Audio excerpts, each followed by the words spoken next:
Le développement durable à travers une meilleure gestion des ressources naturelles, une meilleure gouvernance font une fois encore l'objet de débats houleux et riches à Dakar. C'est à l'occasion de la conférence internationale sur la question. Les uns et les autres ont insisté sur les leviers devant permettre de s'adapter ou de mitiger les effets des changements climatiques, particulièrement la pollution de l'environnement.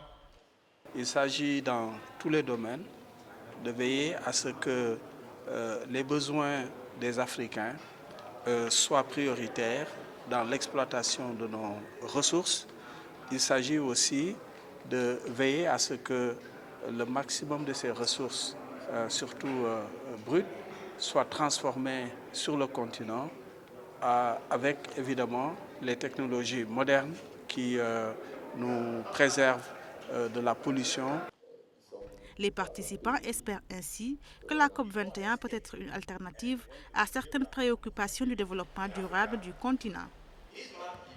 L'Afrique est par essence le continent qui pollue le moins, mais l'Afrique est le continent qui souffre le plus de la pollution. Et à cet effet, on devrait pouvoir parler d'une seule voix pour que nos intérêts, nos préoccupations puissent être prises en compte et que les effets que nous subissons aujourd'hui négatifs du fait de la pollution, des changements climatiques, soient plus ou moins compensés et que l'Afrique puisse se mettre durablement sur la voie du développement. Plus de 100 communications portant sur la bonne gouvernance, l'agriculture, le changement climatique, entre autres, sont prévues.